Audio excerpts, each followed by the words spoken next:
What's up, everybody? Welcome back to another PG Sports podcast. Our special guest today is Keshaudas Spence. Went to college with him. He got a few records for Sacred Heart. We're going to just chop it up about the old days, his pro indoor career, what he's up to now. Let's see. Let me send it to him. While he's waiting, new drip alert, new sample hats. Everything came in today. Or pictures and stuff too. Let's see, where's he at here? Oh, let me text him again. Let me get this. There we go. It's kind of dark in here today. What's up, everybody?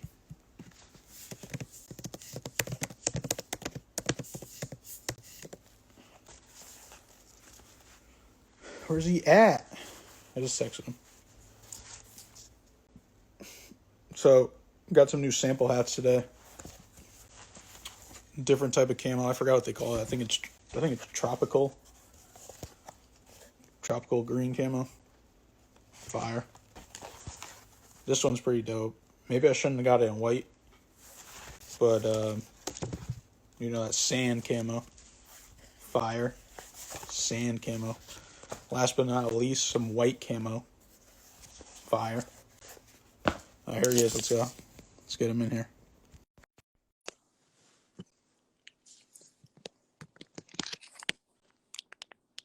I need that. I need the white camo. I need all that. White camo, yo. I need that. Yeah, I need that. Yo. I remember one semester I just rocked the whole PG fit, just the whole semester. Remember I think you were the first one to ask me to customize one. Yeah, that's a fact. I needed that. I was too swaggy. Yo, what color? You think this is good in white? You gotta be swaggy. I think all the colors you picked are pretty cool. Logo. You said, "Oh, do I think it's cool in white?" Yeah. Yeah. What else? What other color are you gonna make it? I don't know. I mean, you got the red and white. That's fire. I think that's like a staple.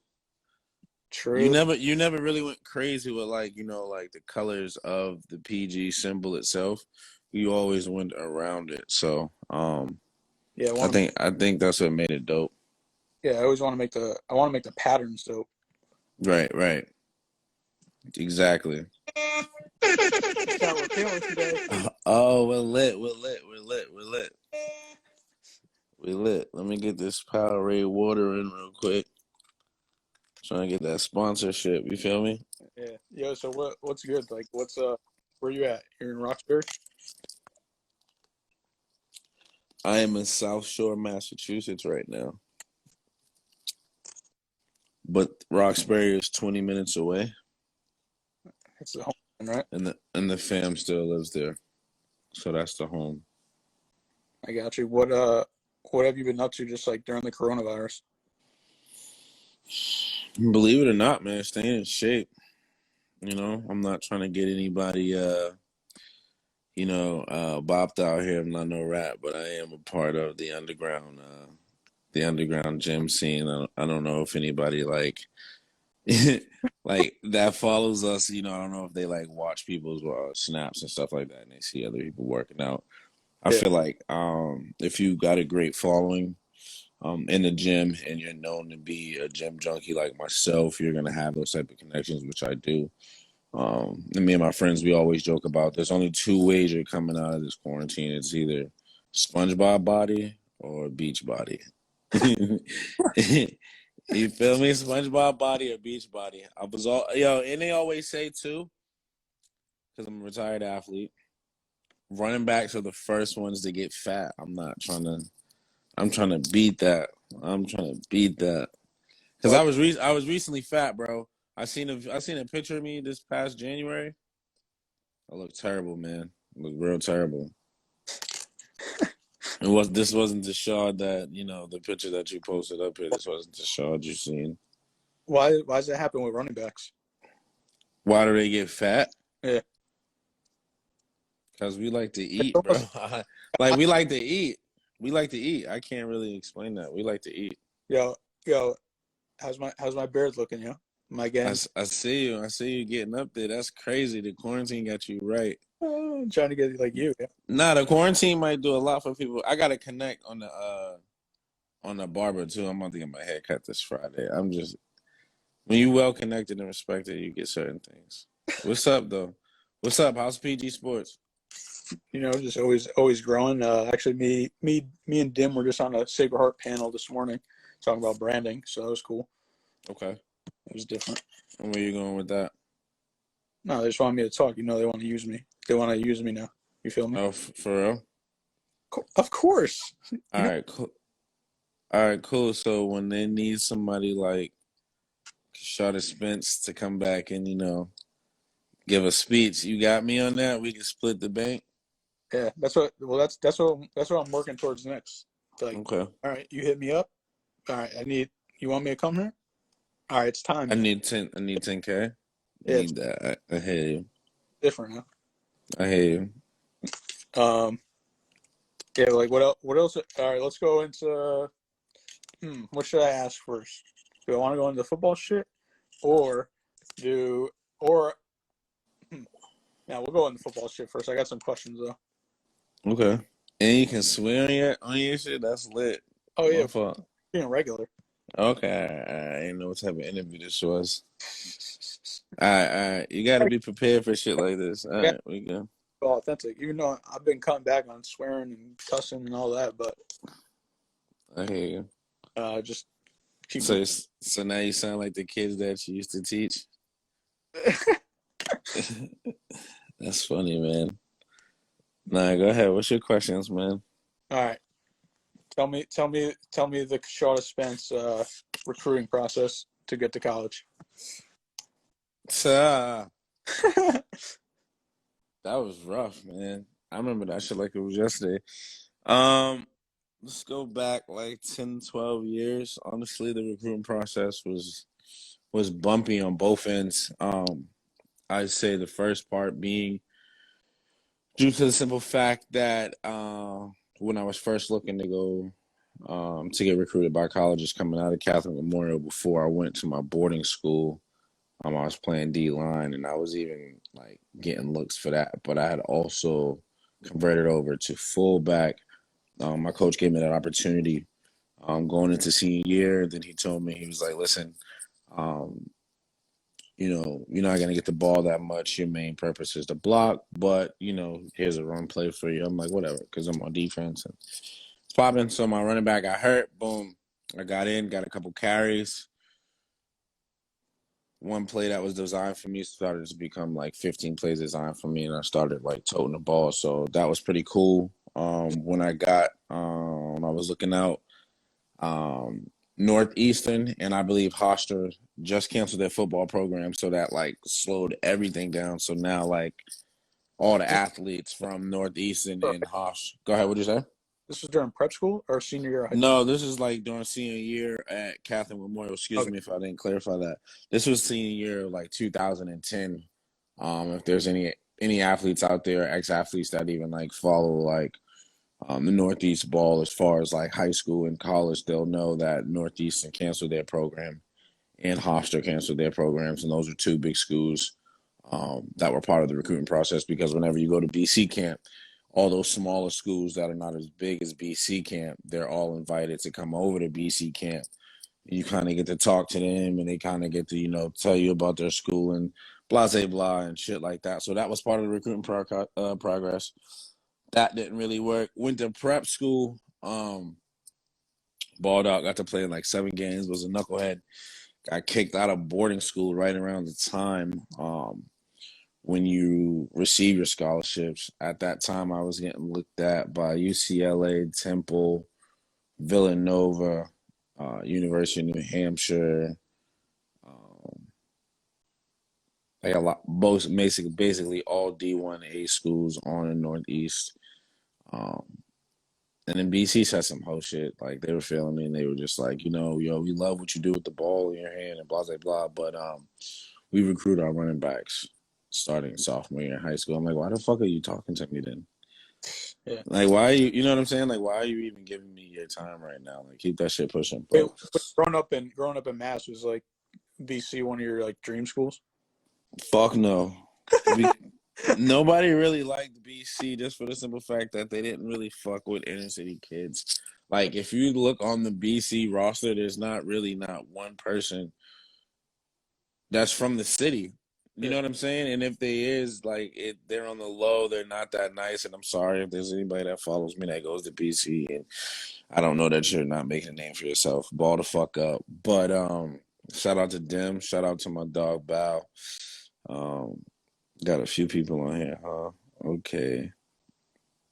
We got a poppin'. Shout out Jelly. Okay, yeah. Shout out everybody on here that's watching. But honestly, man, like, so how did shoes sweep you off your feet? Shoes swept me off my feet because when I got kicked out of boarding school, they were the only school to offer me a partial. It was between UMaine and it was Sacred Heart. UMaine, I had knew the coach from like camps, and he was just already on my back, and he was just like, "Yo, you can earn a scholarship if you come here. We just don't got the bread for you right now." And then rest in peace, Coach Gorham. He had came up and visited me through a mutual friend, and he had already forgave me for the shit that I got in trouble for at TAF. He's like, "Listen, I got 25,000 for you. You come up here, we give you 25,000. We'll put the grants on you."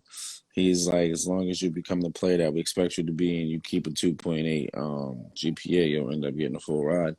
I was like, "Bet, put that shit in writing."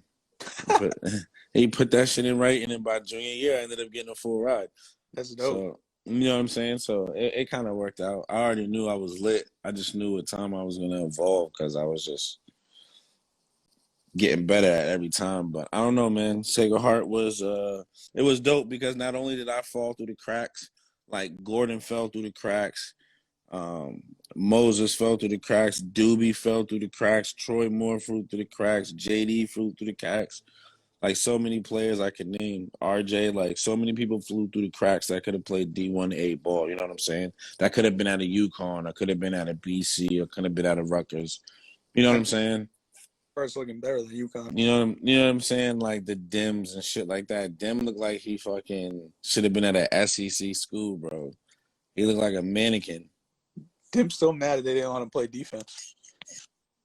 Yeah, there was a lot of us. If you think about that, there was a lot of positions that should have been changed. Like they had Timmy Goodwin at tight end. They should have put Timmy Goodwin at fullback. Yeah. What about what was like your first impression, like actually like stepping on campus for the first time, like going there, not like when you're a student, like watching like when I went for the recruiting trip, or like just when you stepped on campus for the first time as that, and you're the student now. Me stepping on campus for the first time, I stepped up there in the summer because an old coach of mine who used to go to the same prep school I went to, he was at Sacred Heart at the time, running back coach, Coach Whitley, Tyler Whitley. He looked out for me. He showed love. He made sure, like, when I got kicked out of boarding school, I was going through the whole process of the NCAA and making sure that I got through clearinghouse. Cleared for all D1A schools. So he was like, "Yo, since you cleared, I couldn't. He could something. He couldn't get me. They were trying to get me up in the spring. It didn't work in the spring, so they brought me up in the summer. So I was on Sacred Heart's campus during the summer. So I had already knew like the basketball team and football team. If I look at Sacred Heart now compared to what it was when I was there, I talked to some of the old athletes that, play with me, and I'm like, "Yo, why the fuck did we go to Sacred Heart? Because it looks nothing like how it looks now." You know what I'm saying? Yeah. It looks nothing like how it looks now, but I think just that atmosphere of just knowing that you were playing D1 ball and you were in college and, you know what I'm saying, you were away from home, like, it was lit. You know what I'm saying? So my impression on it, honestly, was just, shit, I was glad to be away from home. You know what I'm saying? I was glad to be somewhere where somebody accepted me for who I was and what I was bringing to the table. So I was just growing. Man. Young Shaudy, young Booger Sugar out there growing. What about what was your where you at? Where you going? My fault. What was your first impression of me? I was like, "Yo, who's this flea ass white boy in a wheelchair?" I was like, "Who the fuck is this flea dude right here with all the J's on?" But I knew I knew you was chill when I seen how much love everybody gave you. But then the more I learned about you, learned your story and shit, and your cause, man. You know, it's inevitable to not, you know what I'm saying, be a part of what you're trying to bring to the table. And you always show love anyway, so it's always been love, bro. I'm trying to get my sneaker collection up like you, though. Yeah, yeah, right. Well, yeah, like I appreciate you for everything you helped me with, because even then, you obviously, you were one of the most popular, and I was like, once I got Keshaudas on PG Sports, it was over, right? Nah, bro, your marketing tools are fire, bro. Like honestly, now I look at it and what even I'm watching them do with Darty, that's even dope. You know what I'm saying? It's the smartest way you can do it. And that was my whole model anyway, even when I used to promote the whole swab thing, when I used to do that. Like it was never to like belittle anybody. Like you can ask anybody, like even when you say I was the most popular guy like on campus, like I never really tried to carry it like that. Like I think if you ask anybody, like I was never that person that use my name, you know what I'm saying, on campus to be like, yo, I'm Keshaudas, bro. Like, nah, if anybody, I was chill. You know what I'm saying? Like, it was, because you don't never know who you, like, you know what I'm saying? I always figured out, like, you don't never know what's going to happen through time. You don't know who you may need help from or what this person may be able to, benefit you to or benefit from you or whatever the case may be. But I don't know. Firm believer in that, man. But, Yeah, I mean, I think that's what maybe kids that go to Sacred Heart now, that it's bigger. Like when we went there, it was no, like, it's different. It's yeah, different. saying like It's different. everyone knew each other. Like it wasn't like a person, I don't know, that never knew you knows like you could go up to you and talk to you. Like I don't know what it's like And now. and it was more like genuine. You know Yeah, what I'm saying? Like when we went to college, it was more genuine. The conversations you had at like parties or gatherings, it was more genuine due to the fact that, due to the fact that we wasn't subjected to like social media like that. Like I think social media was just coming around. You know what I'm saying? yeah, Social media was just coming around, and a little more face to face interactions and stuff like that was going on through Sacred Heart. Like opposed to Sacred Heart now, Sacred Heart really looks like a university. You know what I'm saying? If you go up there now, they got fucking 6 or 7, 8 campuses where you can go and you can and stay off campus. Like I think you got to move off campus now after freshman year. Like those were the things that were happening when you talk to your friends that went to BC, that went to UConn, or went somewhere out west, and they were like, "Yo, I don't live on campus no more. I moved off after freshman year." I'm like, "Bro, I got a full ride. I can't even move off campus because when you get a full ride at Sacred Heart, yeah, you can't move off campus." yeah. I think unless like you try to like buy a house or some shit like that, and not my cheap ass, I was like, nah, I'm staying on campus. Yeah, but I mean, I think that's what the cool part about it was, because I mean, we were in a social media area, but we weren't in the what it is today, and that's why even like it's funny because like even all my roommates, bro, like we didn't really text each other because we just always saw each other. Like even if we knew Facts, back to class or when we were going to. facts. When I first went to Sacred Heart, I think the phone that was out was like the BlackBerry. Bro, yes, yo, everyone was getting the BBMs. Yo, I was out there. I was out there on campus getting crazy BBMs. Damn, bro, those were the times.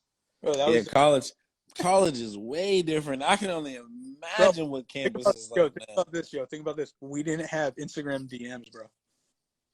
Yo, we didn't have Insta. Wow, we didn't have Insta. Shit would have got wicked. I would have been wild out there. I would have been wild in the streets. Yo, I remember mad times I used to watch them. Like, this is when I really knew you was lit. When we used to go out, and we would go out, and I remember like after the parties are done and shit, and everybody slapped. We look in the middle of the street, bro, and I just see like 4 people carrying you in a wheelchair, bro, and I'm like, yo, P's lit. P's lit. That's crazy. I used to be like, oh, that's wild. My dog out here getting slapped and making people carry him. And then wake up the next day to be in the cab talking about it. Like, yeah, I had them pussies carrying me last night. Oh man. Legend, legend, legend, legend by far, legend. Yeah, what would you say is like your like what would you say your favorite moment at Shoe is, off the field and on the field? I think my favorite moment at shoe off the field was after the spring game going into the 2013 season. So like 2012, you know how you wrapping it up. Yeah. Um, Oh, wait, hold on. Steve said ninth floor Ron Collie. nah, yeah, hold on. Wait, hold on, Steve. Hold on, Steve. Damn, he put me in a predicament here because I love to party. All right, I'm in a bind right here. All right. Ninth floor Ron Carly, those are the bros, man. Like there's a bunch of guys up there that are not athletes, that are just regular student athletes, that me, Kyle, Sean Bell, and Pat Casey. Oh, damn. Frank Magano and what's this kid's name? He's from Florida. Matt Diatilli. I don't know why I remember his name. I think that's his name. But Yeah, Matt. you remember him? Yeah. All right. So we all had lived on that floor, bro. And then like this is around the time when like Black Ops was out. Black Ops was lit, bro. We was playing zombies up there. That shit was ridiculous, bro. Like, and that was when like Walking Dead was big. We were watching Walking Dead. Big bromance up there, man. Walking Dead and the zombies. That's probably one of my best moments at shoe. Like just literally waking up, not doing no work because I had people doing work for me. So I'm just like playing video games all day. You feel me? But another good time was, like I said, after the spring game, that sophomore year, that spring game, bro. That day, I think what's his name? Justin. He played on the soccer team. He Oh, lives out here now. yeah. Bro, he threw one of the craziest day parties ever, bro. They had two Oh, DJs. They had what was it? Soccer House, right? Bro. Yeah. Bro, some of the wildest moments ever, bro. They had a DJ on the back porch, a DJ on the front, like Yeah. little, bro, it was crazy. And I remember we had pulled up and like he was in a monster truck doing 360s, bro. And he fell out the truck. And when I thought he died when he fell out the truck because all I seen was smoke. This motherfucker pops up like, woo, let's get it. I'm like, oh yeah, this is gonna be a lit day. I thought we were at USC. The weather was perfect. I've been at Sacred Heart for 2 years. There's never been a day party like that, bro. Yeah, those I ones are think our class is definitely the reason why. You know, Sacred Heart, they can't have parties no more, right? sort of. I don't know. But I think you were. I don't even know if you were there yet.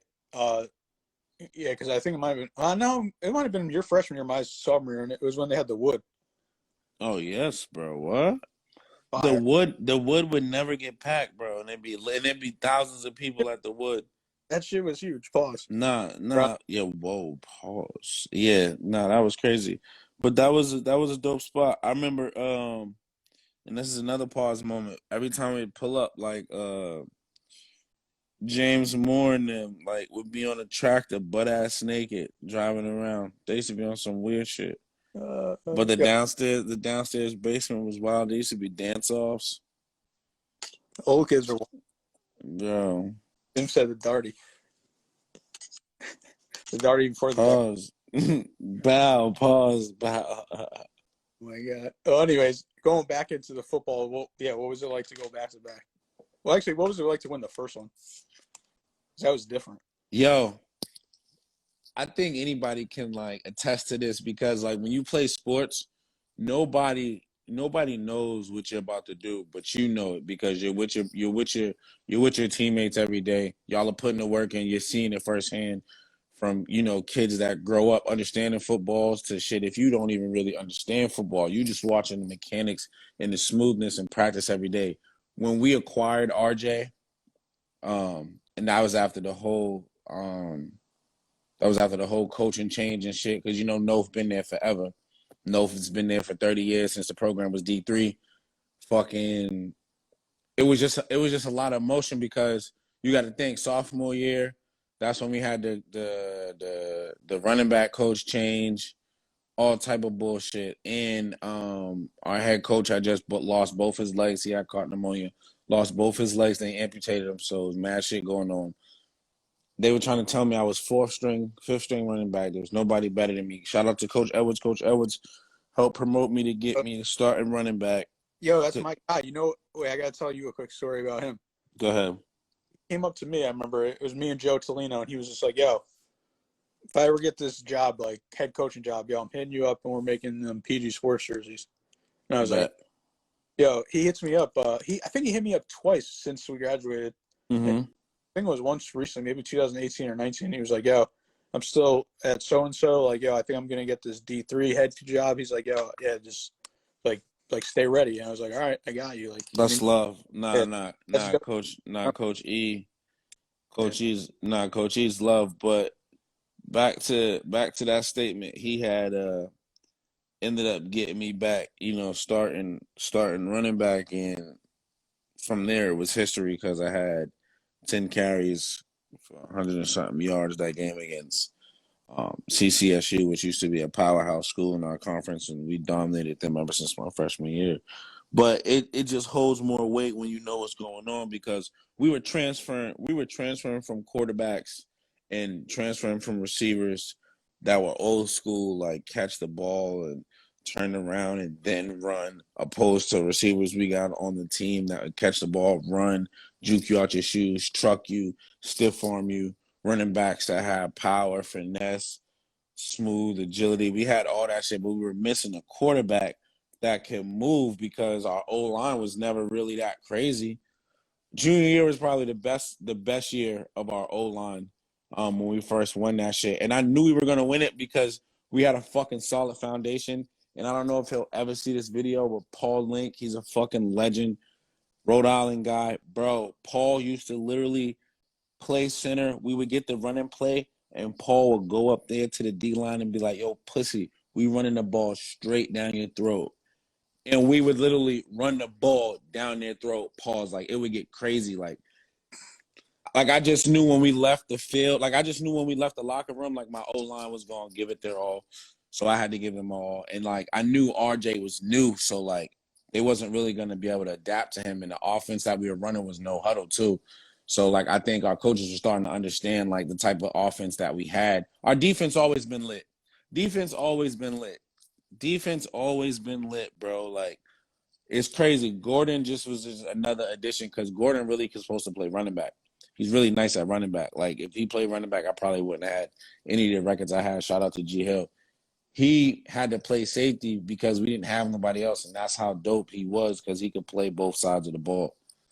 And it just got crazy. So and then you got to think about it. Everybody who started junior year had all played our freshman year. We had like 30 freshmen play my freshman year, your sophomore year. You know what I'm saying? Yeah. We had like 30 freshmen play. So it's like we already played and learned each other's moves. We already grown together. Our defense has always been lit. So now they're just waiting on the offense to fucking, help them out. Bro, it was crazy. Junior year was amazing. And then we knew we were going to do the same thing over again because we're looking at everybody who's graduating. We only had like 3 to 4 people graduate. Yeah. So we're like, yeah, we're about to do this shit all over again, which was kind of bad because I can say for myself, like, I didn't train as hard as I did my junior year going into it when we fucking were 2-8, opposed to us being 10-2 coming back, knowing that we're returning. We returned 5 All-Americans, like 6 first team, first conference, 5 second team conference. We had, bro, it was like, bro, who, like what? What are you talking about? And I remember that year in summer practice, I had got hurt, Preston had got hurt, and Rob Johnson had got hurt. And we had this leadership society council with Coach Nof, and it was me, Kyle, and like the captains and like Coach Nof. Like, when he didn't really understand what was going on, he would come to us and be like, should we do this and that? Should I? And we would like calm him down. And I remember one time we all had got hurt during practice. Bro, he was ready to cancel summer camp. He was like, I don't even want to do this shit. I was like, yo, nah, we gotta have camp, coach. Like, we're not gonna be ready for the season if we don't have camp. I don't think you should be having your starters go at it 30 fucking snaps. You got the number 5 defense in the nation, FCS, and then top 10, 20 offense, FCS in the nation going at it. You don't think motherfuckers gonna bang heads? Yeah. So it was something like that, and he was just so old school that we had to let him know. At this case, like load management, like bro, it's summertime. Like we just came off a chip, we just came off a win, first time going to the FCS national playoffs. Like bro, we need time to heal because you got to remember we didn't have no bye week our junior year until the last game of the season after we damn near died, broken legs, collarbones, everything. Fucking Paul Link was playing with a detached shoulder, like legit, like it's a freak.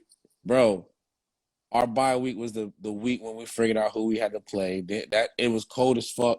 Then we back outside practicing. That shit was terrible, bro. But it was a good environment. I just really wish we beat Fordham at some point. Them boys were stacked, man.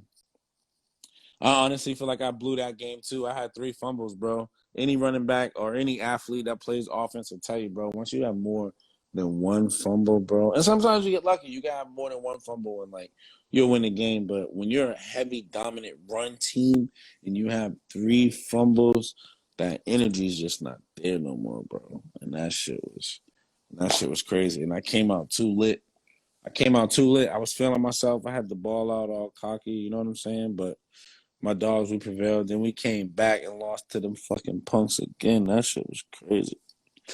And they had the same stats, bro. They had the same stats. Quarterback had 5 bands, 3 receivers over 1,000, and running back over 1,000. Like, bro, and their running back plays for the Cardinals now. Hell yeah. Those are their running back. And he was a freshman. He was a freshman when I was a senior.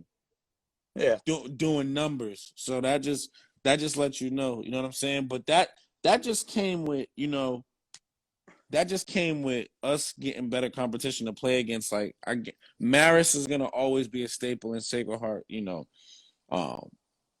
the Sacred Heart community as far as like first game open ups. But after that, bro, we gotta open it up and we gotta start playing those teams. We gotta start playing. If we're gonna play, we gotta move from the Patriot League and get to CAA if we want to be that dominant team. Because we got to start playing teams that are really like that instead of playing these watered down teams. And then we come playing conference and some of our teams in conference are playing legitimate tems. Yeah. You know what I'm saying? Like, I believe that year, my senior year, we were 23 in the nation. That was the first. I don't think Sacred Heart's ever been ranked again. We were 23 in the nation FCS. No cap, them. We still was better than them. No cap. Shout out my guy, Moses. Moses is still a legend. Moses is the only receiver I ever known to fumble a damn ball, run down on homie, strip that shit, and then score. Legend. Legend. Legend. You're not Legend. throwback name. We got a mod in here. Oh, my boy, Mon. I'll be back. Love y'all. He's a fool. Mon. Yo, G. Ahmad, I love you, bro. Yeah. Yes, Mo is legendary. Yes, he is. G's legendary too, though. Yeah, I had everybody on it. I had to get you on. So Nah, yo. But you've been ghost on just social media, I feel like, in general. Moses legend. Yo, if you ever do an interview Moses. I did. Yo, then you gotta do it again and ask him how I was on his recruiting trip, bro. I don't know. Yeah, I don't know how Moses committed to Sacred Heart. No, he said, "Oh, this quote." I was like, "Yo, what was your recruiting? Or who was your people?" And he's like, Keshaudas in church. You know how that went. Oh, no, it was lit. What you mean? Who is your people? I don't even what the hell's the word? Oh, I didn't have nobody, bro. I told you I was kicked out of school, bro. They was just like, yo, come up here, look at the school, and this is it, motherfucker. Like, you either pick this or you stay in the hood. And I was like, yeah, I'm gonna be at Sacred Heart. Yeah, but going back to the championships, what was it like to go? Like, I think 2-9, and then you guys went what, 9-2? Yeah, I think we went 9-2. I want to say 10-2 dream, but we went 9-2. It was lit because like we had a lot of players. We had a lot of players that, couldn't do it with us that, recently had just, graduated or like, who watched us transition to what we were becoming and knew it.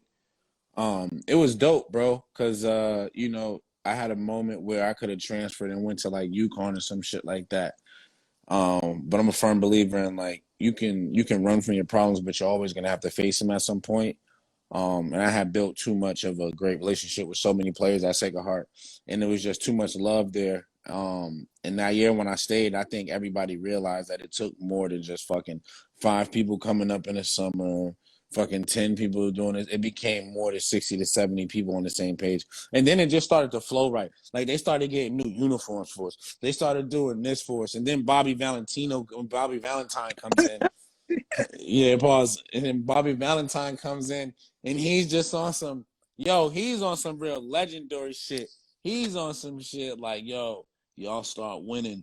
I'm going to make sure it count. Like, you basically bribing us like, what? We going to get right.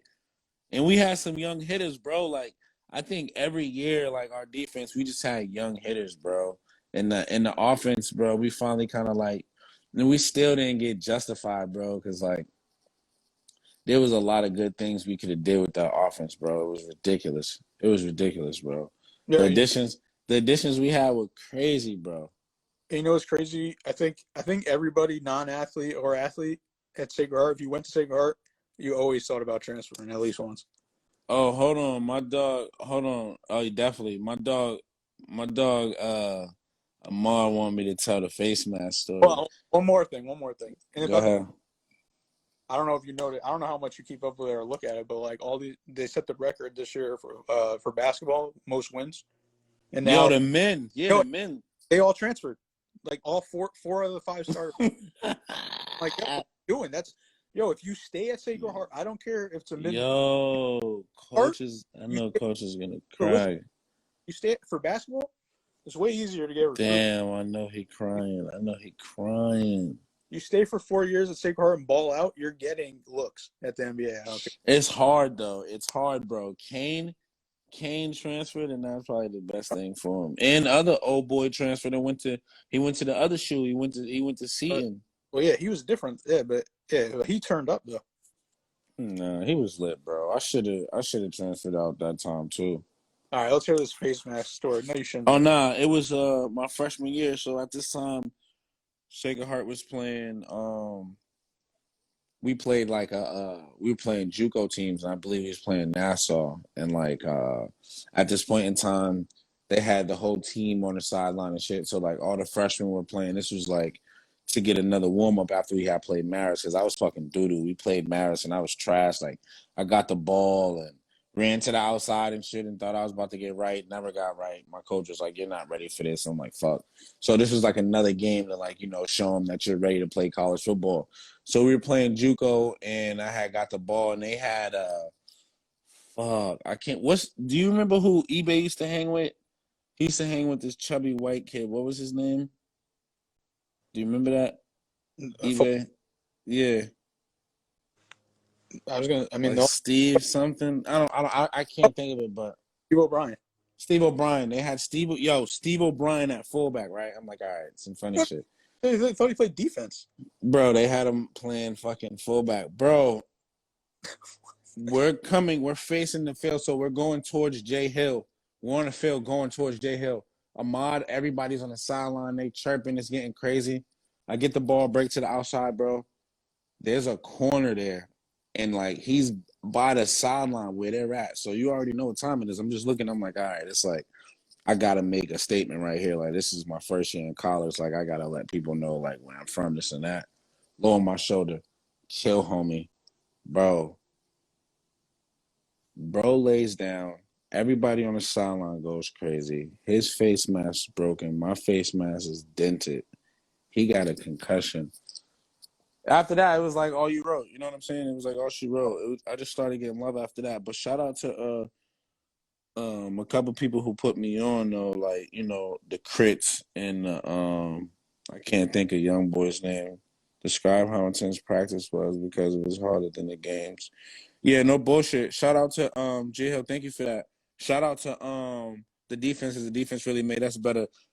The practices were definitely harder. And I don't know if this is like all D1A schools or like D1AA schools, but on defense, these motherfuckers would we would come out for scrimmages and these motherfuckers would be doing like Marine style, like dumb shit, like carrying each other. Yo, the whole play clock though. We got 30 minutes until we play. The defense is doing this the whole play clock, and the whole defensive coordinator and the head coach. Defensive coordinator and defensive coaches are just on some shit like, listen, if y'all fall off, if y'all start acting like y'all weak, we're running. So like you're giving them another ultimatum to let them know that after this shit that's terrible, we got some more terrible shit for you if you don't get right. And they used to trash us. Like, there have been times we were supposed to fight, bro. Practice was just the worst, bro. Practice was really worse. So that's why, like, we would have more fun during game times. Like, it's supposed to be like that. Like, you know, you practice hard, then you ball out in the game. Nah, sometimes during the game, motherfuckers are struggling and they're going through it. Like, I can honestly say on game day, even when shit wasn't looking too, like promising for us, I knew we were going to come back and win off the strength that this is what we do. You know what I'm saying? Like, we prided ourselves on fourth quarter playing time. If we wasn't gonna be a four down team, nigga, we were gonna, excuse my French, if we wasn't gonna be a 4-down team, we was gonna be a second half team. Yeah, I got real right there. We were gonna What be a second half team. what what do you think your best game was, and what do you think your favorite, your personal favorite, and what do you think your best one was? It the same? I think my personal favorite would be junior year against Central Connecticut State, because not only did I get off, Doobie got off, and like I got off to a late start too, because like I already knew what time it was. I'll get more on that. And then like my personal best. You had close to three? I had 211 against Central Connecticut, but I'm gonna say this. I think my and it holds you know love in my heart. The game where we won the NEC championship, where we played against Duquesne, that shit was a tough game. I've never left that field with so many bumps and bruises. Like, that shit was a tough game. And I had like the only touchdown to win the game. Like, it was a tough ass game. They had a transfer from Ohio State that had got kicked out when what's his name was there. I forgot was the quarterback, but he got kicked out for the tattoo scandal. Was that the game that Dim gassed out when he was running? Nah, was it? Dem gassed out a few times. He my dog though. Dem gassed out a few times. That boy be kicking the I don't know, but that shit was wild, bro. That was a wild game. No funny. That was a wild game. I But had like 30 carries, 170 yards and like a touchdown. That shit was a tough ass game. We was bringing it to him. My ankle was bruised and everything. And that set us up to play against Robin Morris. And that was all she wrote. Like, we really obliterated them. that's what I'm talking about. That's what I was thinking. That's the same colors got me. Nah, yeah, we obliterated them. Yeah, that's the game. I know what you're talking about. Yeah, that's the game. I know what you're talking about with them. What was it like just winning the game after, like, coming back on Monday to campus?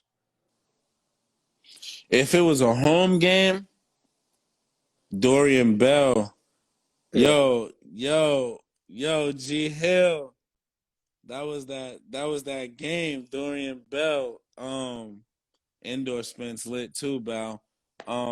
We got to talk My, about. my fault. We're gonna get there. What's your question?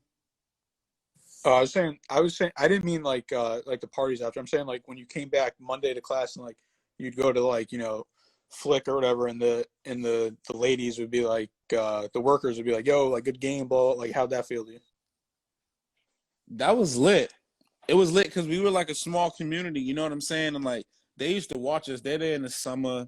They're there anytime. Like they basically serving food and we're there. So like, we telling them how we doing and we interacting with them and we had a great relationship with them. And at the end of the day, these are people that are making your food. So you want to show love to somebody. I mean, at least I was taught that way. When somebody is blessing your food or showing love and giving you food, you want to show love to them. So it was like a little community. So when, we got better, they started to watch it. Not to say they was getting there, not to say they were only watching when we got better, but of course they were there when we were trash. But, they always used to, they used to always cheer us on and let us know what it was. And let us know they had our backs. But once we started getting better, like in life, when you start winning, shit start going better. You can fucking skip the line in the lunchroom. Yo, I need this type of omelet. Like, Will, shout out to Will. If Will ever sees this, shout out to Will. Will used to shut shit down. Shout out to Auntie Sandra. Shout out to Carmen, everybody on here. They talk about Sandy. That's a fact. Sandy is a legend. I remember she used to make girls give up. She used to already have their girls' cards at the desk. As soon as we pull up, Auntie got the cards at the desk. We eating in this motherfucker. All right, let's get in here. That's crazy. Because I was going to start a petition and everything one day if I couldn't eat. That shit was crazy. I was mad. I think we were Swipes. Were we still in college when what's his name started that? Shabazz. Yeah, right. We were still there, right? Yeah. We knew shit was so bad that it wasn't going to apply for Sacred Heart though. Sacred Heart ain't nah. Bro, that shit was funny because I remember that. She was ready. Yeah, that shit don't apply. Yeah, Nah. yeah. You see these customs I made? Let me see. Ooh, different. And Sacred Heart is probably gonna have that shit, and was supposed to have shit, bro. We've been supposed to have shit like that, bro. Like I don't even, bro. Coach Cook was like, "Yo, how do we get these?" You know what's so crazy, and I love Sacred Heart, and I hate to say this, God forbid, and I'm not trying to like put any shade on any of them up there. And shout out to Coach Cook and shout out to Coach G Hill, because those are probably the two littest coaches up there. But I'd be up there, and like I went up there and I went to talk to them, like, you know, to give love back to the players. And you always want to, you know, if they look at you as somebody who has success, or if they look at you as somebody who they can look up to, because I know I had idols that were before me, or even if they didn't know, like I would look at them on the wall of the record books and be like, that's what I'm chasing. Like I want to chase this guy, so I would have him in the back of my mind. But you know what I'm saying, like. I always want to show love and go back up there. But when I went up there, bro, and I seen the coaches up there, and I seen how they was moving, I'm like, yo, no wonder why the kids are the way they are, bro. Like, it's just different. And not to say, like, you know, they weren't doing a good job. It's just like, it's a different time. And then some weird shit happened where, like, all our footage from, like, the 2013-14 season deleted. So it's like, we living off an era where, you know, vision is everything, where you can talk the truth, but we really not. That shit's gonna phase out unless we can see it. You know what I'm saying? It'd be different if I can go back. If I'm at a school and I can go back and watch, you know, the championship season. Now I can watch and see what the player in front of me did, how I can move, how he move, and how I can, you know, emulate what he does, blase blah, and all that shit, so forth and so forth. But they didn't have that. You know what I'm saying? So I'm like, I'm going up there and I'm giving my rah-rah speech, and I can see it in their eyes. They're like, yeah, bro, I hear you. You had success a couple years ago. What the fuck are we gonna do now? And it's like, motherfucker, figure it out. Like, what are you talking about? We had to figure it out. You know what I'm saying? But it's harder, you know, when you're just talking about it and bringing people up. You know what I'm saying? So many people that was a part of it. Like, you really had to see it. Like, no funny shit. 2013 should have been a fucking movie for us. No bullshit. And then they fucked up when Drake gave us that started from the bottom. Now we're here. Yo, if I knew about OnlyFans back then, I'd have been rich. If I would have known about OnlyFans back then, I would have been rich right now.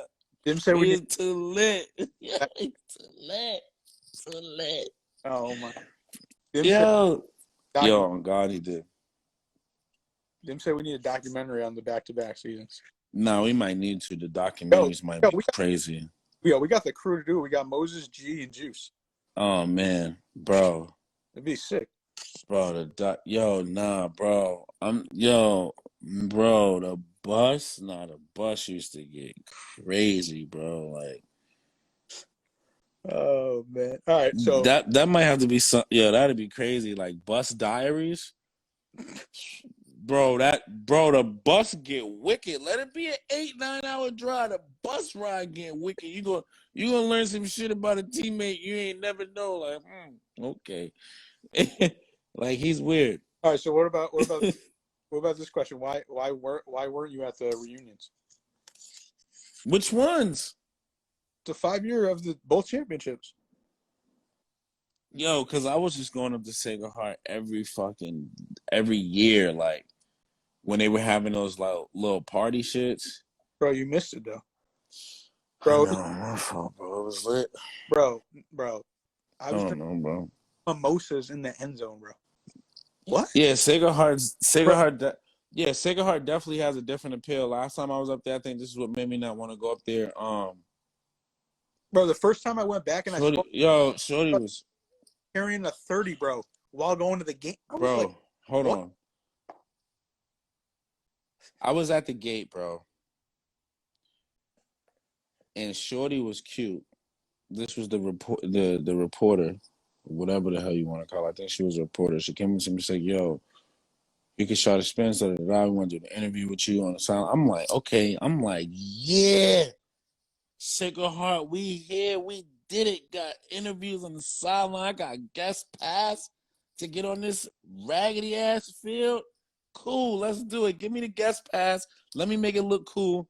Let me talk my shit because that's what I do best. Bro, the security guard ran down on her and said, "No, what are you doing? He doesn't have." She said, "Yo." She said, "Yo, he's the reason why you have a job here. He's the reason why. Do you know who this is?" She's running point for me. I'm like, damn, I wish I had you when I was going to Sono with me. So you can't help me out. Like, wait. She was pressing the guard. And then she was like, "He got to have a badge. I don't care." Then she just took her shit off and gave it to me. And I was like, yo, Sacred Heart is too bougie. Too bougie, too bougie, too bougie, too bougie. I know the security guards ain't getting paid that much out there at the fence. The shit. But but I like it though. I mean, we didn't have it. Like, I like it. We was, you know what I'm saying? Like, But them was my security last time. They just were bro, like, we used to sit on the fucking stands. I used to be talking to the crowd. Like, I'm teeing up. After I do a touchdown, I'm talking to you, Paul. If you on the ground floor, I'm talking to you. yo, If you by the gate, I'm talking to y'all. Like, time just hold a coffee in your hand, then you'll look legit. That's it. lit. I knew how it was gonna be after the first half, bro. And I used to score a touchdown. I come back to the sideline and I'm like, "What we doing tonight? What we doing tonight? I already know how this is going.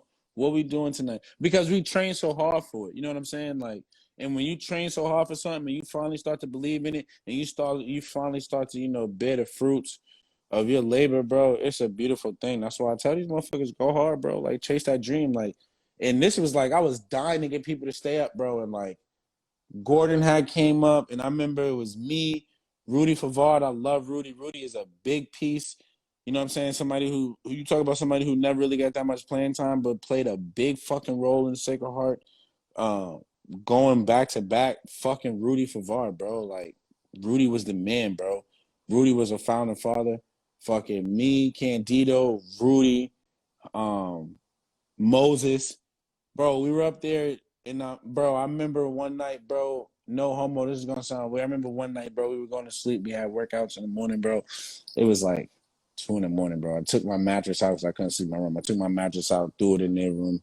I'm laying on the floor and we chatting, bro. And I'm like, yo, Sacred Heart's gonna be lit. You know what I'm saying? I'm like, yo, Sacred Heart's gonna be lit. We gonna do all this and that. Like, motherfuckers gonna buy into the program, and we gonna ball out. And then the shit started to happen. So like, you know what I'm saying? It kind of got a little crazy for us because, like I tell people, when you start to win and you start to do shit, or when you start to get success in your life, there is no rule book on how to take success. You know what I'm saying? So, like, if the last thing you can remember is like motherfuckers doubting you or shitting on you, if you a calm motherfucker, you're gonna be like, yeah, I knew I was gonna do it. If you lit like me, you're gonna show your ass a little bit, but I had a humble side, so I just showed my ass to the people who needed to see that before I humble myself down. So these lives are only an hour, so there's 7 minutes left, or we could keep on going after the 7 minutes if you want. It's up to you. I don't care. And because I want you going into training. You went to practice with. Or you tried Oh out for no, go ahead. You could yeah, go ahead. We can keep it going after this. you tried out for the Redskins and Jaguars, right? Yeah, I went for the Jaguars first. So what was that like? I'm eating a salad. That shit was kind of hell. 'Cause, I thought I was in shape. And anybody that know me know my fat ass don't like running. But Doesn't even make sense. Running back. it's different when you're running people over and Oh, you can think fly. But bro, Gordon said they brought in third-party security. That's why they're not affiliated with shit. okay. Whatever. Big money. They getting big money now. But Jacksonville, that shit was crazy, bro. That shit was so hot. Bro, I've never hit my inhaler more than bro. We're rewinding. All right, you get the agent. How first of all, how'd you pick the agent? I think about this every day. I wish I could have went back and paid and changed my agent. But I had just got one agent that hit me through Facebook, and then another agent had reached out to me, who was affiliated with Le'Veon Bell and a couple other major names in the NFL. Excuse me. But also, what's his name? Gordon's agent. I can't think of his name. He was showing love too. But shit just got shaky senior year. Like honestly, I always like pick a bone with Sacred Heart, and like for anybody's watching this now, I pick a bone with Sacred Heart because people are like, yo, why you don't go back to Sacred Heart as much as you do it? I pick a bone with Sacred Heart just for the simple fact that we would have had a better outcome as far as it goes, like as far as like pro ball, and this is not even to be on some shit like, oh, boo hoo, move on this and that, because I've definitely done that, and motherfuckers already know that's like that. But when I go to look at it, you had think about this, you had me, you had Troy Moore, Tyler Doobie,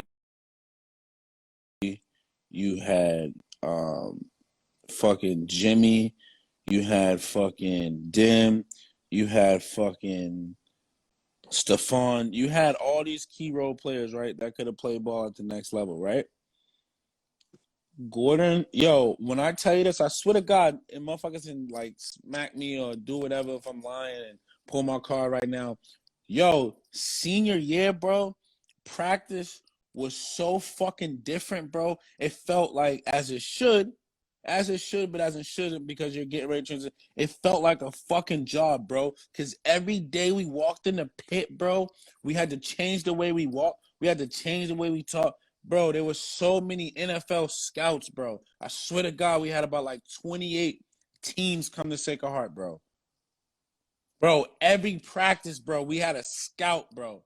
In the summer, every fucking practice, there was an NFL scout, bro. I swear, every time we walked in that bitch, I was like, all right, bro, like, this is what it's going to be like. You know what I'm saying? Yeah, So when you see that, right? When you see that, you're thinking like, oh, okay, so pro day is going to be lit. We don't even, you mean to tell me we don't have a pro day, bro? that's true. So now you got somebody like Gordon who's high class. He gets an agent, and his agent does what he's supposed to do for his clientele to get to where they're supposed to get to. He gets them a private facility. How many scouts are at that motherfucking facility? 11. Get where I'm going with this, right? Where the fuck does Keshaudas go? Keshaudas goes to Harvard. How many scouts are at Harvard? 7. Jimmy goes where? Troy goes where? Down to the fucking Yale one. How many scouts are there? 3. All we had to do was say we were holding a fucking pro day. We would have had all the scouts there. So now any scout that wasn't looking at me, vice versa, wasn't looking at Gordon, vice versa, wasn't looking at motherfucking Jimmy, vice versa, wasn't looking at Stephon, vice versa, wasn't looking at them, vice versa, wasn't looking at whoever. They could have all benefited off each other. You know what I'm saying? That's only my play with it. And it gets me mad because coach be like, oh, I didn't know how to say it. There's nothing. All you got to say is holding your pro day. You don't do nothing. The scouts run the pro day. All you got to do is say you run the pro day. That's it. You know what I'm saying? So that's like my only beef. You know what I'm saying? As far as like, Sacred Heart isn't that? No, Sacred Heart. I gave my all to Sacred Heart. Like, you know what I'm saying? Like, nobody can. I gave away summers at Sacred Heart. Like, you feel me? Summers to build what that is. You know what I'm saying? And I don't take clout in that or want clout in that because that's what a college should be like. When I made my decision to stay there, I thought about it like I could go in history books with my brothers, which we did. You know what I'm saying? To now, we're like Sacred Heart is that school now. Like I hear kids, you know what I'm saying? When I'm talking about who you can look at, oh, I got Sacred Heart, this and that, da, da, da. To hear Sacred Heart is fire to me because nobody will understand or ever know what we went through. You know what I'm saying? Like nobody was, you know what I'm saying? And they're not supposed to. They're not supposed to, but Sacred Heart, I remember we used to go to parties and bitches used to clown us. Like, come on. That was an hour already? Wow. Yo, I kind of figured we were gonna go over the hour. Look at you, excited. Look at you. I knew you were gonna get it. You stay be trying to get me on the interviews. I'll be like, boy, I'm asleep. Bro, how about How about Boy, I'm asleep. how about this? How about remember my grad year, your senior year? Lambo, what's good, baby? I Go go ahead. to interview you. Remember? Mm-hmm. This is 2015. Mm-hmm. Dude, yo, I just set it up. I just texted you. We're boys, obviously, right? Right. I remember this. I know where you're going with this. We set up the tripod and everything, bro. Dude comes running out. Was like, yo, what are you doing? What are you doing? What are you doing? And we were like, what? Like what? And he was like, nah, you gotta go through us. Blah blah blah. I'm like, bro, first of all, I'm a student still. For what? We had to go through them for what? Because remember, they got all different now because you guys won. Every new people. Oh man, yo, bro, I was doing bro, it for a class project. They're like, nah, you got to bro, interview with Keshaudas. Oh, that's bro. I'm that was, sorry, I'm eating a salad, but bro, that was weird, man. It was funny though. in a good way, that's what we wanted Sacred Heart to be. But then in a bad way, it was like, fuck, we didn't expect it to be like that. But to each his own. Like, there's gonna be some bad apples in it, but So yeah, go back to So how'd you get to try out with Jacksonville? Basically, like, what did your agent told you? What, like, yo, you got so basically, um, I had a chance to like I was telling you, I had a chance to I forgot the agency's name. It's been so long too to go with this one agent. But as I was building a rapport with this guy I was on the phone with, he was like, "All right, yeah, blah blah blah. Your agent's on a flight right now, headed down to Dallas. Like he's gonna call you in a couple of hours so y'all can chat and y'all gonna go through da da da." I'm just like, well, damn, bro, why'd I just build a whole rapport with you and he's my agent and I haven't talked to him? So like, I was already feeling like, damn. I don't want to play with somebody who's, too big. And if I don't get on, they don't stick with me. That was my whole mindset. Met this one dude. He was like, listen, you can come down to North Carolina, da da da da. You can live out here. One thing I know is like they want kids to come out and, pay for all this shit. But how y'all going to pay for it? Y'all got no money. You can train out here, blah, blah, blah. I was in North Carolina. Did that, got right. He paid for me. Didn't have to pay him back unless I had signed. He had got me to work out with Jacksonville. Because if you look on this website, they were saying I was potentially supposed to be drafted 7th round of free agent pickup. 7th round came, nothing. Of course, I had talked with Minnesota. I had talked with Chargers. I had talked with Oakland.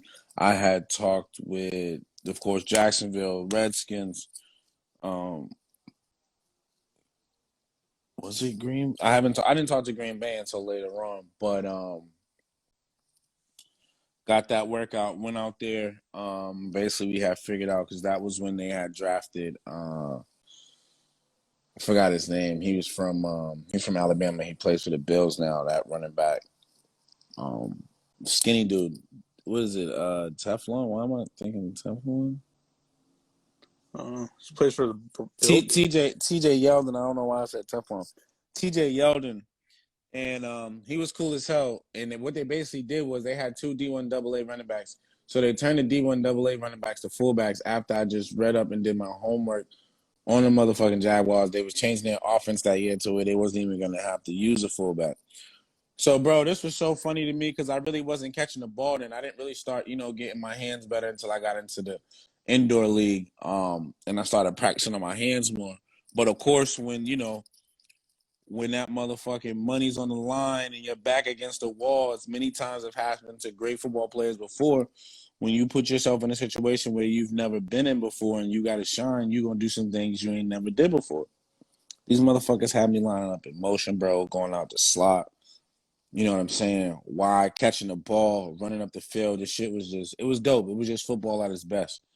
And doing what I had to do. But as far as like playing the fullback position, that wasn't something I wasn't used to. I wish I could go back and open up my eyes like, motherfucker, this is the National Football League. Like, you should be able to play any position or want to play any position they ask you to play.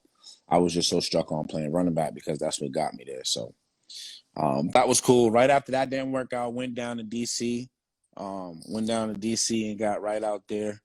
That was when they drafted Matt Jones. Became good friends with my dog Blake Sims.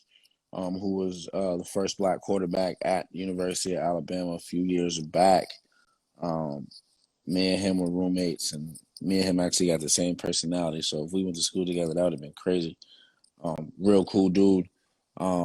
Shook it up over there in DC, man. I had a couple kids coming up to me asking me, a couple dudes coming up to me asking me what SEC school I went to. I was like, oh, nah, I went NEC, bro. Bottom of the map, bro. Bottom of the map. NEC, bro. Sacred Heart. We out here. But that shit didn't work out neither, man. They just had a lot of running backs. When I was in the room, I was already looking. They already had a couple backs, and I already knew this one back. He was already going to be like the last straw due to the fact that the running back coach for the Redskins now was his running back coach in college. So I already know how that goes. You know what I'm saying? He just had the plug. So after that, bro, came back home, and then my last workout was with the Green Bay Packers, man. Went out there and fucking snubbed that shit. Even though they didn't have a quarterback throw the ball to me, they had a scout. When you get a tryout, because not too many people will be lucky to me to get another tryout with them. You gotta fucking give it your all. You know what I'm saying? You can't go out there and make excuses and be like, well, they didn't have a quarterback throwing me the ball. Yeah. Motherfucker, if they got somebody's grandmother on lipo throwing you the ball, you better catch that bitch, because this is the difference between you being broke at your mama crib to you buying your mama a crib. You feel me? Yeah. I didn't really do that well as far as catching the ball. Everything else, went out there and did my thing on. So when the indoor arena came around, of course, I was like, this is something I don't want to do, but I do want to continue to play football. Seeing what the opportunity was like, did my homework on all the teams, and what drew me to Green Bay was a first. I'm not even going to act like I wasn't trying to play for another team by the name of the Rapid Titans. At this time, in like 2000, I want to say 15, 16 season, they had a fucking boat, bro. And we were in there where they had a boat. And me even coming in like with the dudes they had there, they were already on like, you know what I'm saying? Like, yeah, bro, we need you. You come here, we'd be lit. And I had already did my thing throughout practice, you know what I'm saying? Making my name with the coaches and whatnot. So I'm already like, I'm good. Come day I get cut, I'm like, it is what it is, bro. I'm about to run down there and see what's up. They're like, yeah, bro, you cut, da-da-da, blah, blah, blah. I'm like, oh, shit. Mind you, I'm in Iowa. I don't know nothing about the Midwest, bro. Shout out my dog, Bow. Met my dog, Bow, out there in Iowa. Showed me straight love. He's an IFL legend. Young G right there. Great memories of my brother. I had got a call from Green Bay, and they were like, yo, we love you. We want you to come out here, blah, blah, blah. And I'm like, where the fuck is Green Bay at? You know what I'm saying? 10-hour trip. I look on the map. I float up there, not knowing what the fuck I'm about to get myself into. But I know as soon as, you know what I'm saying, I get on the field, like, I'm just going to make the best situation out of it. And when I was out there, didn't even realize when I had the first workout with the Packers that the stadium I'm about to play in was across the street. So that's what made it even sweeter, that where I was playing at was across the street from the Packers. So, of course, I know y'all going to come to the game or y'all going to hear about it. And then that year was just a dope year for me. Ended up, getting on the headlines of the newspaper out there, you know what I'm saying? Newspapers that the head coach and anybody of, power out there would read and get it delivered, to their desk or to their mail. Ended up getting another workout. At that year, I kind of like led the team in receptions, like in the beginning of the season. I had like 70, 80 receptions for like a good 300-400 yards, just because, the length of the field is 50 yards. But ended up getting that second workout with them, bro. And they were just, showing mad love. And I had a connection with Mike Daniels because of Ahmad. Ahmad and Mike Daniels are best friends. They're from Jersey. I remember my junior year when Ahmad, came to chill with me. He was like, listen, if you want to make it to the NFL, like, my dog Mike Daniels can give you some info. Because, me and Ahmad, we would talk and we would have deep conversations about this shit. And he was like, yo, I can have you talk to Mike Daniels, and Mike Daniels, tell you what it is to be in the league. When I talked to Mike, he kept the shit so real that I had chills in my body. I get chills, and to this day thinking about it. Like, I'm just sitting there junior year in Eckerd. He's like, listen, bro, like, I'm going to keep it 100 simple with you. If you want to make it to the NFL, it's the simplest thing ever. You just really got to want that shit more than anything in life. Like, you know what I'm saying? He's like, nigga, motherfuckers in the NFL, like, these wasn't the motherfuckers who went to school and was, chilling out on the weekends, having sex every other weekend, not training, not doing this. He's like, motherfuckers that was doing that, they watch us ball on Sundays now. And that shit, like, shook me. You know what I'm saying? And you knowing me, like, bro, you going out. I never really went out like that in college because I took ball. I took ball so serious. You know what I'm saying? Like, I didn't really give a fuck about that shit. Like, it was getting to the point where we used to go out Yeah. in our fucking team uniform because I was so tired. You know what I'm saying? Like, that's what I wanted. And I think I set that up pretty dope for myself. I don't know if they're doing that for kids anymore, but I know, like, I wasn't supposed to leave the way I did. Like, spring semester, you can only take 2 semesters online. I had took 3. My dog TP was good.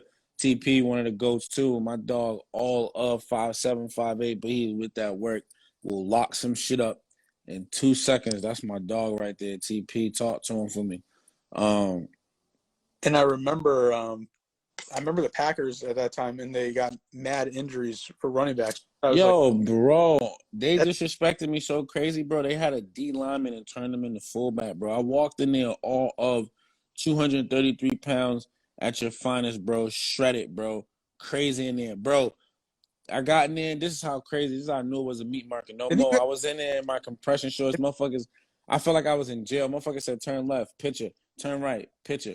So all they was missing was the squat. No homo. All they was missing was the squat. Bro, made me run my fucking shuttle, bro. I had the fastest shuttle ever. I had a 411. I'm going crazy. They talking to me like, yo, what you training at? You this and that, blah, blah, blah. I'm like, yeah, bro, I'm training here, whatever, nigga, what's good? You signing me? Because as soon as I sign, I got some things to do with them thousands. You feel me? I got to get right. Motherfucker did not sign me, bro. They sent me back. you I have was so tight, bro. you have 3 or 2? 2 up. 2 tryouts with the Packers or 3? I had 2. Uh, JD went out there. JD went out there for his mini camp, like how I did with the Redskins in Jacksonville. yeah. What was it like to play with JD in the pros? JD is funny because I played against JD in practice and shit, but it's never really got to that point. And even in the pros, it really never got to that. I played against him one time. He played for Montana Billings, and I remember calling JD, and JD was like, nah, man, like, fuck that. I'm not trying to play ball, bro. Like, I'm trying to work, this and that. And then his punk ass called me 2 weeks later, like, yo, bro, I don't see myself doing this. Like, bro, I got to play ball. Like, is the IFL still? I'm like, bro, look the IFL up.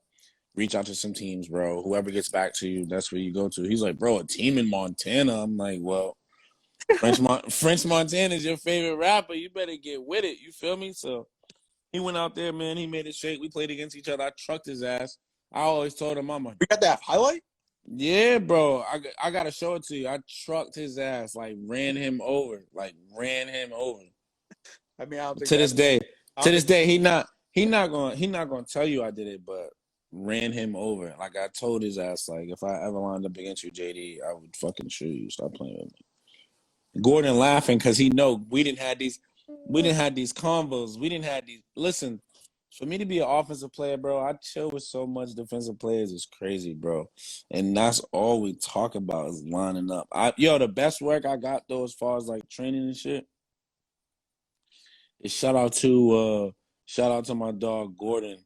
Oh man, hold on real quick because I was about to get to Gordon about this, but there's this run. I don't know. Can you like use your computer shit, Paul, and find this? We played a team in Utah, bro. And this is how I knew I could never play in Denver because I got, the sickle cell trait. But for some reason, I still got cleared. We played out there. Bro, I had 4 tubs, but every time I took a stretch or lined up, I felt like I was going to die, bro. The oxygen was crazy out there. I had no oxygen. But I did have a beast mode run where I ran through, truck homie, kept it pushing. Dude tried to tackle me from behind, slipped off him, turned around, jumped in the end zone, grabbed my nuts. Because my teammates are all like, in arena ball, your teammates are all on a corner of each end. You know what I'm saying? So I'm running, I'm doing all of this, and I'm looking at my teammates get amped. So I'm like, yeah, I got to get over here and turn up with them. Because in the arena league, you can just do whatever when you fucking score. Bro, ran through like 4 dudes, truck homie, turned around, grabbed my nuts, went crazy, bro. That was probably the best run I've ever had in IFL, but we can't find it. This is when they were promoting Twitch. Like, you know how everybody, like, all the, like, I I have some Shaudy versus me footage that the world may never see out of respect to both of us, but it's crazy. Gee, I need to see that, bro. That's legendary. G got gems. That's legendary. Nobody, I mean, they probably look at us now and be like, y'all can't do nothing. But in our heyday, that's legendary. But nah, that Utah run was crazy. But shout out to Gordon. I got the best workout ever when I was in South Jersey one summer with G. That's my first time ever hitting the casino and everything. Came up 800. It was a great time. But I'll never forget, bro. Like, we went to the pool, bro. We had a pool workout with his cousin, bro. Bro, bow. Well, I was with him. Oh, that's crazy. They did have drones. I'm slapped. They had drones on the field, bro. They had drones on the field in the Utah game showing the game, bro. And I was so hot. The only time that I was getting cooled off was by the fucking fan of the drone, if it ever came by me. Bro, it was crazy in Utah. The most beautiful place ever, but it was crazy. Shout out to Jai, Donio Park.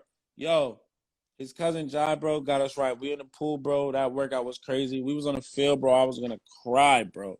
He had us running up these hills so many times, bro. But what gave me so much motivation was when you go out there, in South Jersey, they had kids that was like 7, 8 years old doing the shit, bro. Not saying that nobody else across the world in other states in Mississippi and Florida and shit don't do that shit. But, bro, for me to be this close on the Northeast and see that kid, I'm like, that's why you see a motherfucker from Jersey on every college team. The fucking team could be in fucking Montreal. I'm from Jersey. What the fuck you doing way out here in Montreal? Because I'm nice like that. You feel me? So I understand it now, bro. But like, those are great times, bro. Those are great times. Those got me right. Take you to Wawa's though. Yo, Gordon put me on the Wawas, and I used to hate Wawas. I had a passion for hating Wawas, just for the simple fact that the whole damn school was from Jersey, and they always talk about Wawa, and I'm like, yo, bro, like, why y'all talking about Wawa like Wawa's lit? Gordon came back with the Wawa sweater. I'm like, damn, what's up with you? You sponsored by them? Like, what's popping? You know what's crazy? Remember the Krausers in Connecticut, right? Yeah. Those used to be called Wawas because when I was young and growing up, they used to be called Wawas. Well, they said that. Wawa said they pulled back out of a lot of states. They used to have them up this way too, but, you know, a lot of competition. But I went out there, bro. Wawas, I probably like almost, if it wasn't for the casino hit, I probably almost blew all my money through Wawas. The hoagies. Because I'm simple, dog. Like, I know they say hoagies, I say subs. It don't even matter, bro. It's the same shit. Mix it up the same way. Let me get the Italian. And the smoothies, bro? Nah, bro. The smoothies is crazy, bro. The smoothies are crazy. All right, let's talk about Keshaudas after football. Oh, here's JD. Adult, grown-ass man. Oh, JD. Yeah, you missed it, bro. Just talking about how I trucked your ass when you played for Billings. Go ahead and line in the comments while I talk about life after football. What have you been up to in general, and like, are you still involved in football in any way? G Hill, I need a smoothie every day. No funny. You're right now. Right now, life after ball, man, is just transitioning and becoming a man that I knew I would be one day.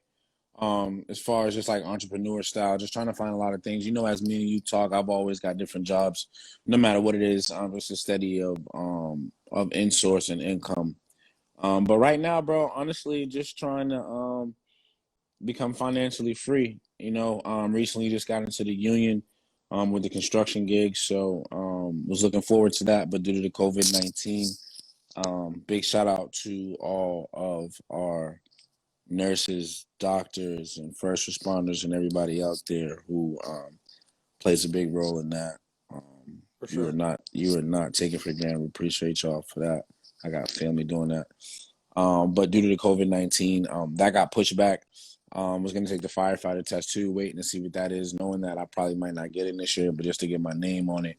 While I begin this journey with becoming a union bricklayer, an allied craftsman. But since then, bro, I'm still been management ways to get money, man. Just trying to stack money up and stay safe, and stay in shape through the COVID. Like I told you, they say running backs are the first to get fat. I ain't got time for that, man. I like to show off too much. So I already did. You have to do something in the entertainment. You got to be a host or something. I've always felt like that, bro. I just got to find a way to get back into that. You're definitely gonna somehow drag me into that because Bro, look at this, bro. you always got the craziest ideas from me. But me on television, bro, Not even I on w- new social. bro, me on television or social media would be crazy lit because I look back to shit that I used to watch when I was younger, bro, like Andy Milonakis, and I'm just like, bro.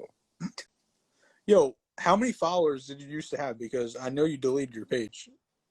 When I deleted my page the first time, this is back when like Because you were Instagram lit before like the shit. before shit hit the fan, you feel me? Before we had DMs that wasn't costing money, right? Back then I had like 17. Back then I almost had like 2,000 followers. So by now I would have probably had like 5,000 followers. Oh, bro, you had 1,000 followers already. I'm telling you. I remember the same thing. EP55 too. He had mad followers. He didn't. He got off on it. He got off social media too. My Twitter page got hacked. Oh, you don't have it no more? I mean, like I'd be on it, but it looks stupid. Well, you got any questions for me? Yeah. Did you start off PG sports like when you got into college, or was it something that you wanted to pursue during high school as well? Well, I started at June 2011, so it was going into sophomore year.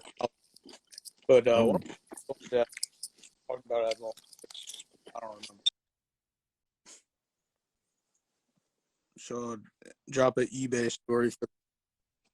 You got any eBay? right. You said what? Someone asked for eBay story. Josh from Same 24. Oh, that's my dog. Nah, eBay's funny, bro. Shout out to eBay. It's like my mentor. That's big bro right there. That was somebody who played a predominant role in my success at Sacred Heart as well. He won't give himself that much credit, but just from the type of person I am, I'm going to give that to him. But shout out to my dog eBay, who recently just became a dad. Young African god boy named eBay, because you know them Africans names be long. That boy named like Ubuwelu, Kalelu, Kle. I don't even, no disrespect though, because I got mad African friends. I don't want them to see this and now they want to fight me. But a funny eBay story. I got some eBay stories, but they not for live. Yeah. Josh, you gotta just catch me another time because eBay is a funny guy. But Well, speaking of mentors, are you like mentoring anybody now, like football wise? right now, no, because life was really getting real. And for people who don't talk about this, and I feel you on that, life after football and college, that shit is real. Sometimes you gotta deconnect. You gotta get the fuck away from people. Excuse my French. You gotta get down to the muddy, gritty. And it's just like sports. You start off at square one, you gotta get right. You feel me? So like I really wasn't, connected like that. And it was a point in time where I really wasn't liking sports. You feel me? Like I fell in love with football again after a couple of years after I fell out of love with it, just because, how much I poured into it and what I didn't receive out of it and what I felt like I deserved. And sometimes you got to stare at yourself in the mirror and understand it's okay to get to a certain point and not have anything left in the tank or continue to go at it. Don't get me wrong, like with this whole XFL shit and everything that's come on, I look at shit like that and I want to continue to process, but it's like I come from a certain part of the world where you don't have that much time for mistakes. I'm like, what, 27, about to be 28 next month. I'm in a great position right now. Me and Mom Deuce is looking to buy a crib next year. Like, excuse me, granted, this COVID shit get done. That shit was hard. It took me time. You know what I'm saying? Like to come back and get yourself established. And I think social media sometimes fucks that up for people because you look at it and it's just a facade and it's like what's on there isn't real. You get what I'm saying? Like that's why like some people hit me up like, yo, you okay? Like, you know what I'm saying? You got to disconnect for a little, G Hill. Like, you know what I'm saying? Some people, and it's crazy that the norm now is like when people look at you and you haven't been on social media for a little bit, they ask you, are you okay? Why? Because I ain't on social media. It's like, are you okay? Because you want to shit every day because it's the new norm. You get what I'm Yeah. saying? But you know, when you find yourself serious and like I go through little weird moments where I'm like, yo, I'm on my phone too much. Like I want to get off this and read. Bro, I really and then to get to the point where like if you try to, and then for all the people that have, you're fucking. It's just so muscle memory that your thumb just automatically goes to the phone or where your apps used to be if you delete the app. You know what I'm saying? So it's like you really got to deconnect yourself from that and just really get back to the essentials of who you are and what you want and how you want to become in this life. And that shit takes work when you understand that. And I think athletes get it better than most just because we got to work for everything in life. You know what I'm saying? So you know what it takes. So that's why I'm on some shit like, all right, my goal was to go to college and then from college pursue the NFL and, you know, acquire some amount of money to take care of my family and do other things that I like to do, which I had an opportunity to do that. And I became very, very close, but I worked so hard for it. So you mean to tell me if I work hard again and do 10 more years on something else, I can't come out a millionaire or I can't come out somebody, you know what I'm saying, who's up there? Yeah. The biggest thing I've learned going out through this whole process is just, you know, networking and connecting. And there's so many people that I know and so many connections that I haven't used yet that I need to use. That's just a part of life that I'm in right now. So, you know, life after sports. Ex ex coach was coaching Pop Warner, but you know, once things started getting a little real for me, like I said, I had to deconnect, get right, get myself back right. Might have to come back out of retirement this year, man. I know my guys need me. Some of my guys graduated and moved on, but yeah, man, just adapt into adulthood, man, and I'm trying to get cool like G Hill. Every time I look on G Hill's IG page, he got a dope ass photo. Yo, I mean, Bro, nice with the camera too. Like you got to pay that boy that bread soon for them type. You got that G Hill photo, bro, you got the triple threat. I told you, you got him, Moses, bro. bro. They're all nice. Yeah, Moses lit too. Moses out here launching apps. I'm out here on the couch drinking water. It's crazy world we live in, y'all. I'm trying to tell you. Bro, but see that's what I'm saying, bro. Our network is crazy, bro. Just on the football team alone. Bro, the network is crazy. You're gonna be hearing people soon like, yo, you got that G Hill production? Ah, G. Let Uh, me get a photo shoot. you ain't even listening. Just like the old days. Nah, I heard you, bro. The Yeah. networking, bro. We got him. We Oh, got Moses. uh, were you the first one in your family to get your degree? Oh yeah, I was the first one in my family. Hopefully I ain't the last. Nah, I'm playing. I ain't gonna be the last, but yeah, I'm definitely the first one on my side of the family to get the degree, man. Shout out to sports, because if it wasn't for sports, you wouldn't know me. Like a lot of people in the world, though, you wouldn't know. You wouldn't know a lot of people in the world if it wasn't for sports. You know what I'm saying? And I think sports played a tremendous background in helping me, you know, beat a lot of shit as far as like the streets and you know, paving the way for me because like where I come from, and anybody can attest to this when they come from the inner city, there's a lot of kids that didn't get a chance to make it, you know, where I come from. Um, and sometimes, you know, I think athletes get portrayed, you know, under the wrong spectrum when they're like, "Oh, you glorify the hood," and it's not that we glorify the hood. We glorify the good in the hood. The people that grew up and watched us and seen us, um, acquire this dream from each step, but may not be here to watch us. You know what I'm saying? Or on a nice sunny day in the neighborhood, you can hear music blasting and we like to get lit, or however we may portray it. But it's never for negative reasons. So, yeah, man, I just wanted to touch on that topic for a little bit. But like I said, man, it it it it it's always deeper than what it is. There were kids that were better than me, but just never had the outlet that I had. I just took it differently. And like now that you think about it too, bro, you can get recruited off anything. You can put up a YouTube video right now, and if that shit looks crazy and you got at least 10,000 views on that, you getting an offer from BC, bro.